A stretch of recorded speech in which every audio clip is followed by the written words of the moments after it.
This morning we are starting a new 4-part sermon series from the Old Testament book of Ruth. Have you ever heard the idiom or expression, you just never know?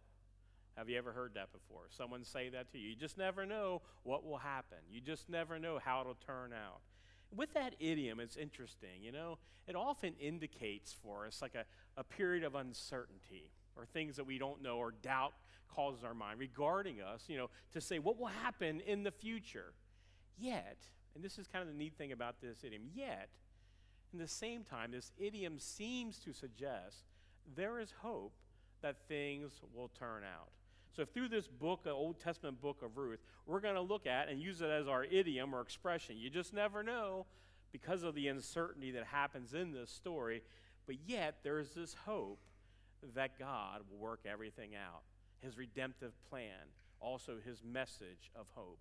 And it makes it important for us to hear it. So this week's first message in this 4-part series is where you go, I will go. Let's talk about this book of Ruth. Did you realize it is one of 2 books, biblical books, named for a woman? What's the other one? Esther, you got it, that's correct. Interesting story about these 2 books, though. You have Ruth, who happens to be a Moabite woman, so she's a foreigner that marries an Israelite, and God uses that as part of the plan to move his redemptive story forward. And Esther, you have the same type of thing. We have an Israelite, though, woman instead, who marries a foreigner, who also carries that redemptive story or purpose through the things of God. And that's what we see when we look at this Old Testament story of Ruth. It's this uncertainty, that doubt that's kind of part of the story, but yet it also points to, like we've already said, this message of God's redemption and his hope that seems to shine through the pages of this story. Why another Old Testament book? Didn't we just study the book of Judges? Why are we going to now spend some more time in the book of Ruth? Well, if you didn't know, the book or story of Ruth actually takes place during the period or season of the Judges. And so really this is just a continuation of the same Old Testament story. And we talked about for that period of the Judges where the people would start to rebel against God, and they would lead through a period of oppression by like some foreign invaders. And bad things would happen during those period of times that would cause the people to cry out. He would raise up a judge, right? And then he would restore those people. And that cyclical pattern that we said also, if you lay it down, kind of looks like a funnel because it kept getting worse and worse and worse. Where we see the opening of the book of Ruth is during one of these oppressive seasons and bad things that are happening, and we're about to take a look at that story as well. Now also, I invite all of you to tie this in with the New Testament. How about we do something that's just crazy, out of this world? Open our Bibles when we're in church. Right below you have, or right in front of you, have Bibles there. I invite you to turn it to page 955. Yes, that's right. Get a Bible in your hand while you're in church. We're going to open the page. I gave you the page number for you. That's Matthew chapter 1, page 955 in your Bible. We're going to look at a couple of things to kind of show you how this story, this Old Testament story that we're going to look at over a 4-week period of time, the book of Ruth, ties into the story of this Messiah, this Jesus, who we sings about. And in Matthew's gospel, it begins with the genealogy of Jesus, who happens to be, yes, the Messiah. Oh, don't you hate that when you have to do your Bible studies? You're going through a Bible in the year and you hit the genealogies and how difficult they can be. But this is important to kind of tie this in, this story of the old and the new. This is, in verse 1, this is the genealogy of Jesus, the Messiah, the son of David, the son of Abraham. And then it begins to list out all the different genealogies, starting with Father Abraham, which is in the book of Genesis. If you get down to verse 5, look at this. Salmon, the father of Boaz, whose mother was Rahab. Boaz, the father of Obed, look at that, whose mother was who? Ruth. Obed, the father of Jesse, and Jesse, the father of, which we read from Psalm 20 today, his psalm, is King David. And you have this lineage tie from the very beginning of where God speaks to the people of Abraham all the way to King David. And if you look at the end of that section at verse 17, it said there were 14 generations in all from Abraham to David, 14 from David to the exile to Babylon, and 14 from the exile to the Messiah. So this story is part of the lineage or history of the story of Jesus himself. So this Old Testament book ties to the New Testament. Yet, and whenever we study the Old Testament, do you notice how it ties nicely to the things of even New Testament believers. Why? It's part of the genealogy of Jesus himself. So we're going to look at Ruth chapter 1 today. Now, I want to say as we look at this chapter 2, there's a cast of characters. And it's interesting as we look at these names, it's important before we get into it to know that the names have meaning. Did you ever look at the meaning of your name, like what your name actually means? Mark actually means, it's a Latin term for like mighty warrior or like, warlike. It's just interesting. I kind of don't seem to be a mighty warrior, do I? But then someone did point out after I said that in the first service as they left today, he goes, but you're a warrior for God. I'm like, that's a great way to look at that. So I'll accept that position. But your name has meaning. And in this story that we look at, the cast of characters have names that kind of tie out with the story. For example, Naomi, who we're going to learn about today as well, means pleasantness or delight. What a good name. That's a good name, would you not agree? And then Elimelech, her husband, actually means my God, which we just sang about, is what? Is king. And then you look at their two sons in which they have, their names now. Mahlon means what? Sickness or weakness. They put that new baby in your arms and you say, we're going to name you Sickness. Ooh. But that's what the name means. But you'll see how this story plays out, that it actually works into it. And the other son's name, Kilion, his name means wasting or pining. Now, as I was listening to a message this week actually on the book of Ruth, this pastor had a great way of tying his. Well, their sons' names were Sick and Tired.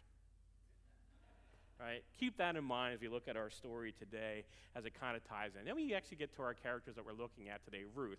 Or this book is named after. Her name actually means friend or companion, and you'll see how that ties in. And then the other sister-in-law that she has, Orpah, means stiff-necked or drip. Another not the greatest way. Hang on to those names as we look at the story of Ruth today. One other thing I'll point out before we get into the scriptures is look at the map up here. We actually have a story that takes place in Bethlehem. Who was born there? Oh, come on. Oh, little town of Bethlehem. Jesus was born there. So we sing that at Christmas time. But you'll see this story, this very story takes place in Bethlehem and a traveling journey between there and Moab, this area. That's over 60 miles. Hang on to all those things as we now take the time to open up our Bibles. If you'd like to follow along in your pew Bibles, there's the page number for it then as well. Ruth chapter 1 today. Look how this starts off. And the NIV actually puts little titles in their section. This isn't actually in the original scriptures or the Hebrew language where it's written in, but it says it in the NIV, letting you know, just like we talked about. I don't know for sure here, right? You just never know. Look what happens. Naomi loses her husband and sons. Oh my, uncertainty and doubt. And here it begins. Verse 1. In the days when the judges ruled, see how we tied that in already? There was a famine. So that's an impressive thing that was happening in the land. So a man from, little town of Bethlehem in Judah, together with his wife and two sons, went to live for a while in the country of Moab. The man's name was Elimelech, which means God is king, right? His wife's name was Naomi, and the name of his two sons were Sick and Tired. They were Ephraimites from Bethlehem, Judah, and they went to Moab, and look at this, and lived there. Now Elimelech, Naomi's husband, died. Tragic, while in Moab, right? And she was left with her two sons. Well, that's good. At least she has her family still with her. Now they married Moabite women, one named Orpah and the other Ruth. After they had lived there about 10 years, both Sick and Tired also died. And Naomi was left without her two sons and her husband.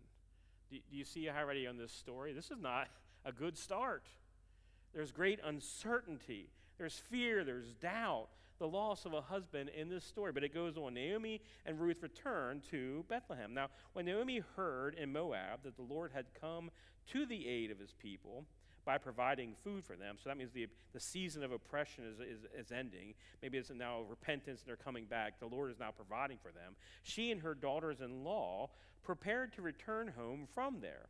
With her two daughters-in-law, she left the place where she had been living and set out on the road that would take them back to the land of Judah.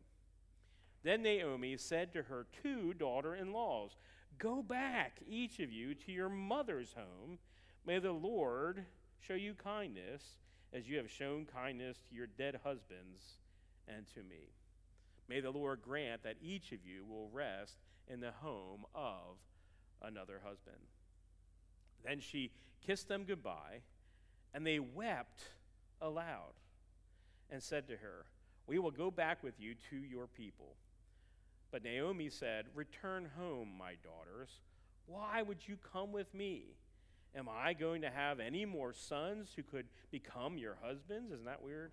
"Return home, my daughters. I am too old to have another husband. Even if I thought there was still hope for me, even if I had a husband tonight and then gave birth to sons, would you wait until they grew up?" Isn't this weird? "Would you remain unmarried for them? No, my daughters, it is more bitter for me than for you, because the Lord's hand has turned against me." We're going to pause here for just a moment. In the story of Ruth, and this is important, we're going to take throughout these 4 weeks some pauses, to moment to look at some of the parts that we may read and go, what's this even talking about? Well, I would call it like a cultural context confusion. So instead of saying that tongue twister many times, I'll just call it 3C. And so over the next couple of weeks, we're going to have a couple of 3C moments where things seem a little weird. And if you didn't know this, in Deuteronomy chapter 25, the Old Testament law, look at this. If a young woman was widowed without having a son, because what happened to Naomi, both her sons are gone, right? Then one of her deceased husband's brothers were responsible for being a surrogate father and providing her a son. So when she was saying all that stuff, you might have heard and say, what's going on here? Isn't that kind of weird? That she's saying, oh, even if I had a husband, they'd have to wait to be born, and those sons would have to raise up, and then those could be your husbands. That's why, because the Deuteronomical law that said in Deuteronomy chapter 25, that was the responsibility of how it was supposed to work. But when you think about, and you look at this a little bit greater, and in a commentary, Dave Uzak said this in the Enduring Word commentary. He said, look, to be a childless widow was to be among the lowest, most disadvantaged classes in the ancient Near Eastern world. There was no one to support you, and you had to live on the generosity of strangers. Thankfully today, if anybody, we don't need this welfare system, because with the generosity of strangers, people would be taken care of. Do you believe that? Interesting, isn't it? There was no welfare system for these women in this estate. And so it's considered in that time, you had to live on the generosity of strangers. So Naomi had no family in Moab and no one else to help her. And if you think about it, it was a desperate situation. She could not provide for herself or her daughters-in-law, which is why she's encouraging them to go back to her families. Now, so I ask you, as you listen to this or just hear the beginning of this story, does this story have any uncertainty and doubt? Do you pick up on any of it? Can you imagine being in that situation where this woman lost not only her husband, but then 10 years lost both her sons and the ability to provide for the family? There is no welfare system. There is no inheritance that they were going to receive to live off of. They were stuck with no help, with a great deal of uncertainty and doubt in this story.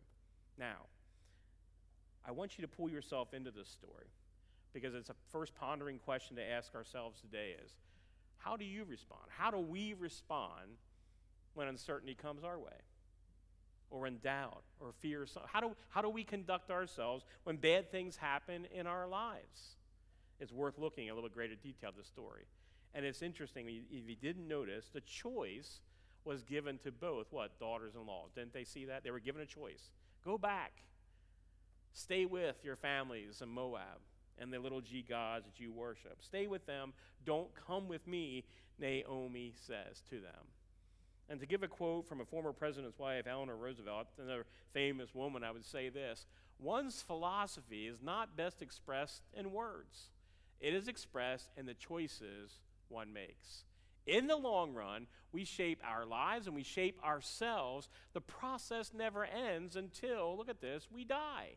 And the choices we make are ultimately someone else's responsibility? No, they're our responsibility. Your choices in life matter. And what you see in the beginning of this story is some choices that are made and what goes on. So we're going to continue on then where this picks up in verse 14 of chapter 1. At this, they wept aloud again. Isn't that interesting? There's the mother-in-law with their two daughter-in-laws, and there's this close bond and reaction with weeping. She must have been a good mother-in-law, despite what their bad reputation that mother-in-laws may receive in society. They had a great relationship with her. Then Orpah kissed her mother-in-law goodbye, but Ruth clung to her. "Look," said Naomi, "your sister-in-law is going back to her people and her gods," little g gods, and says, "Go back with her." And here's our key verses today.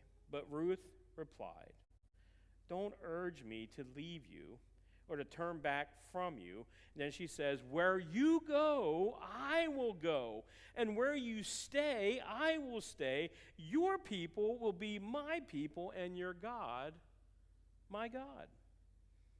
Where you die, I will die, and there I will be buried. May the Lord deal with me." Now, this is interesting. This is covenantal language that Ruth is bringing up. Where you die, may I, the Lord, deal with me, be it ever so severely, if even death separates you and me. Now, after hearing that, when Naomi realized that Ruth was determined to go with her, she stopped urging her. So the two women went on until they came to that little town of Bethlehem. When they arrived in Bethlehem, the whole town was stirred because of them. And the women exclaimed, "Can this be Naomi?" Look at the response she says. Verse 20. "Don't call me Naomi." This is why names matter. She told them, "Call me Mara, because the Almighty has made my life very bitter. I went away full, but the Lord has brought me back empty. Why call me Naomi? The Lord has afflicted me. The Almighty has brought misfortune upon me."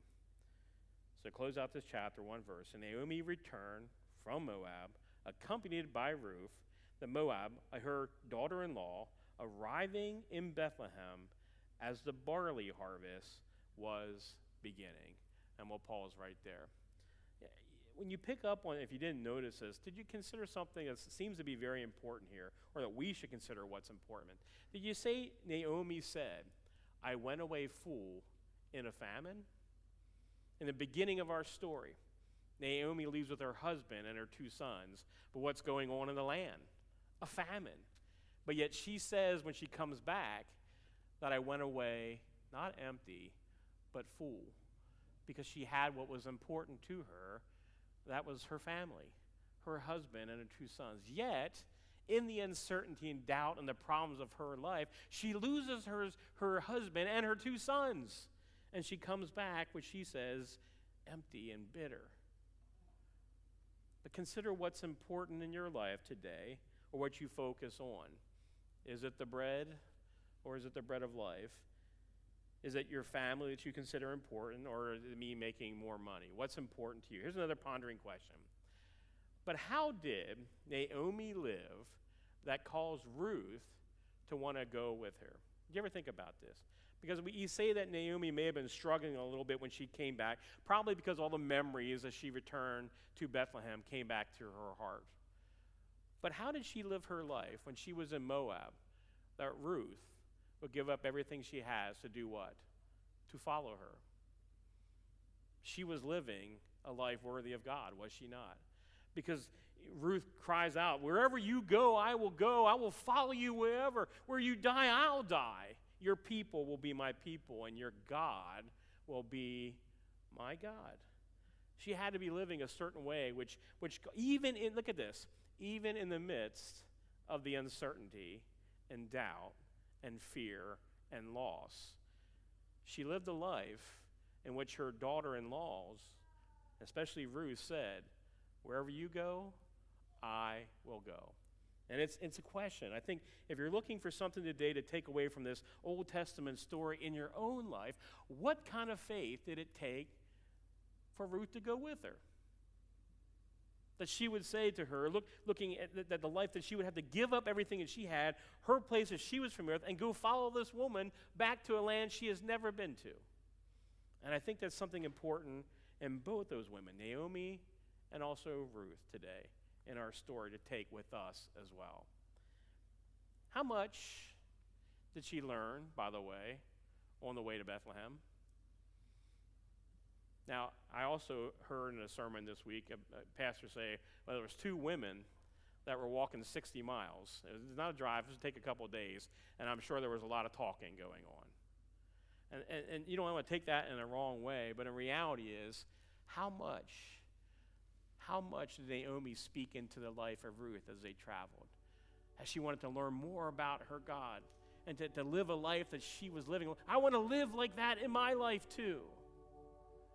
When I think about this story and just the beginning of it and the uncertainty and doubt that was there, Naomi, she chose to live a life of following God. She did not abandon God in the midst of doubt and fear and uncertainty, did she? She did not. In fact, in the face of her loss, she said, I want to return to God. Have you ever had people in your life that were like that? To live a certain way, they say, I don't know what they have, but I want to live like that. I want to follow that person because that person has something I don't have in my own personal testimony in my own life. Years ago, it was someone else's life whose life, by the way, wasn't all that great. Her family had split up. She was from a broken home, but she had a certainty and some hope that I did not have in my life. And I looked at her life and I said, I don't know what she has, but I want that for my life. People of God, as New Testament believers, does your life look like that at all? That when people look at the way you live your life and the uncertainty and fear and the doubts of today, of things that are going on, do they look at your life and say, I don't know why, but there's something about that person's life that I want in my life too? Because that's how Naomi chose to live, and Ruth would follow. In the uncertain times of this world, as Christians, live a life worthy that people would want to follow and say, what do they have that I don't have? What hope do they have in the midst of all the brokenness, even the mess in their life? What hope do they have that I don't have? That's the kind of life Naomi led. And then the other thing was Ruth, that she would go wherever Naomi would go. If God called you to go somewhere, would say, oh, no, I wouldn't dare follow you there. And yet in that season of them traveling home, she probably was discipled in a way where she would ask questions. Like, could you imagine Ruth going, tell me more about your God? Naomi would say, there's stories of when they were in captivity, held to bondage in the slavery of the Egyptians. God showed up in a mighty way. Ruth's like, tell me more. You wouldn't believe it, all these things that he brought on the people that eventually, that we were able to break free and literally walk out, and we were made wealthy by the Egyptians because God marched us out of there. And he led us through the wilderness. Even though it seemed like it was desperate there too, God led us. And God showed us the promised land. It wasn't great times, it wasn't perfect times, but God was leading all the way. And you wonder, as she was walking with Naomi, in her heart, did she feel, that's a God I want to serve. That's a God I would follow too. And this is her gospel choice, to bring this into a New Testament reality. In the uncertainty of life, in the uncertainty of whatever you've got going on, maybe it's financial, maybe it's family uncertainty, maybe it's not knowing what's going to happen with your health. God may come to you. And maybe at this moment, God is coming to you to ask you, would you truly follow me today? What is your response to that gospel choice? The proper choice is this. Like Ruth said to Naomi, we as believers have an opportunity to say to Jesus, Jesus, where you go, I will go. And you will be my God. What about you? A person who'd show up here at Otterbein Church in the heat of the day. Do you look at God Would you say to Jesus, where you go, I will go? And God, you will truly be my God in my life. I put this picture up there, put this together earlier in the week, not having any idea that would happen just last evening. And the uncertainty, right? About bombs dropping and our country seemed to get pulled in. It could be a potential greater war. The uncertainty of all that. Is it worth making a choice today to follow a God who's above all of it? C.S. Lewis, the famous theologian, and I'll close with this today. C.S. Lewis said this. He said, look, when the author walks onto the stage, and that's of the world, the play is over. God is going to invade, and all will be made right. But what is the good of saying you are on his side then? Listen to this, believers. What is the good of saying you are on his side then when you see the whole natural universe melting away like a dream and something else comes crashing in? This time it will be God, without disguise, something so overwhelming that it will strike either irresistible love in your life or irresistible horror into every creature.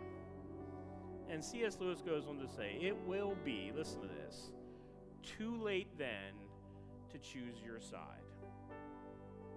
That will not be the time for choosing.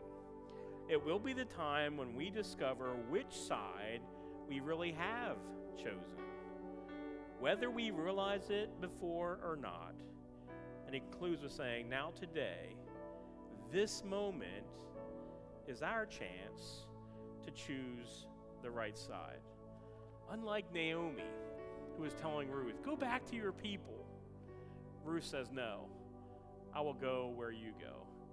Today, as your pastor, I'm asking you, will you make Jesus one you're willing to follow in your life? And that you will make God your God in your life. Don't put it off.